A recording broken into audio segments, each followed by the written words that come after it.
Il y a longtemps que je ne m'étais pas retrouvé seul avec Stanislas. Nous flânions de nuit sur les quais, là où notre idée de faire revivre la tour avait germé. Il m'avoua que, depuis quelque temps, il voulait me parler d'un sujet que nous n'avions effleuré qu'une fois, il y a fort longtemps, peu de temps après notre première rencontre. Il savait qu'avant que nos chemins se croisent, j'avais connu une femme dont je ne lui avais que très peu parlé. Il m'interrogea donc à ce sujet. Ce que je lui avouai, au vu de sa mine étonnée, dépassa sans doute ce qu'il avait imaginé. Je fais ici le récit de cette histoire telle que je lui racontais alors. Son nom importe peu, c'était une fille du quartier que je connaissais depuis l'enfance.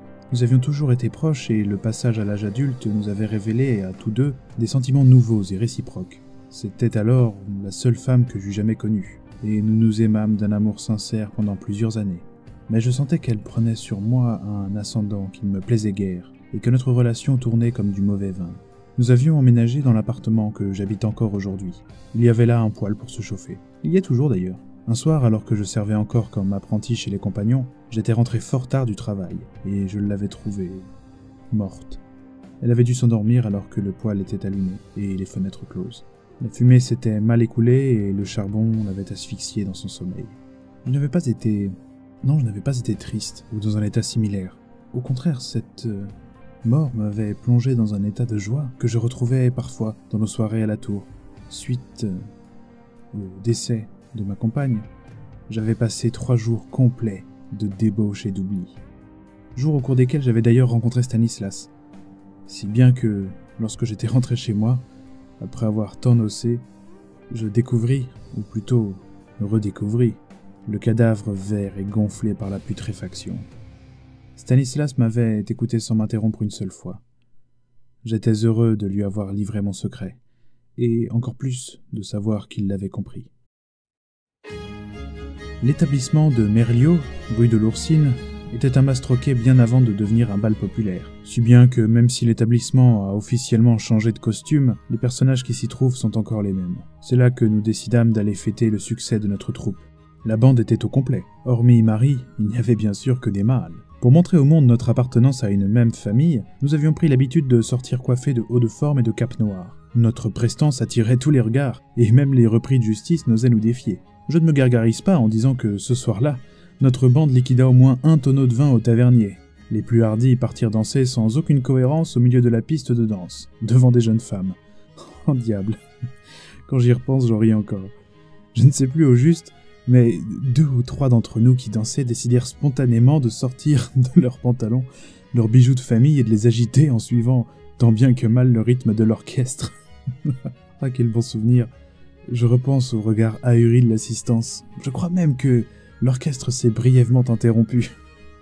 Malheureusement, les policiers débarquèrent promptement et nous escortèrent manu militari aux portes du bal. Je pense être passé à 2 doigts de l'étouffement tant j'ai ri. Une fois dehors, l'un des policiers menaça Joly de son gourdin. Ce dernier traita l'agent de canaille et il lui décocha un coup d'une vigueur insoupçonnable chez un homme de l'âge et de la constitution de ce cher camarade. L'agent tomba à la renverse, les 4 fers en l'air.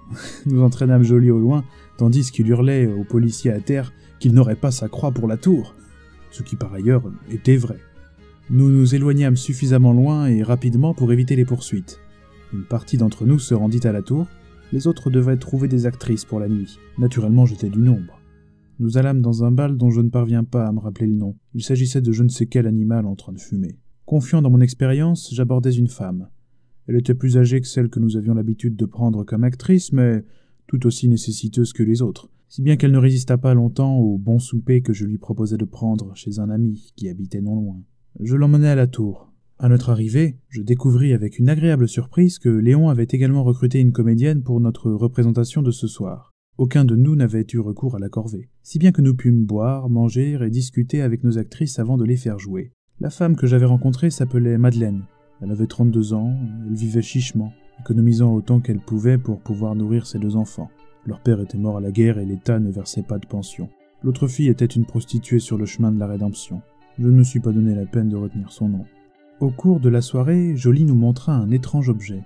Une sorte de couteau de chirurgie qu'il avait chapardé quelque part, et dont il ne voulut point nous indiquer l'utilité précise. Ce ne fut que lorsque nos actrices furent rendues inconscientes par les somnifères que le vieux nous confessa son dessein. Il souhaitait, pendant notre représentation, utiliser son outil sur l'une des filles, voire les deux. Personne n'y vit d'objection. La seule condition était qu'il prenne soin de ne pas les tuer.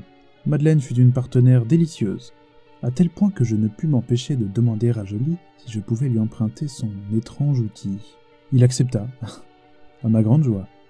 Je m'étonne encore de la quantité de choses qu'on peut graver sur un corps. Mais je restais raisonnable. Oui au crime, mais non au meurtre.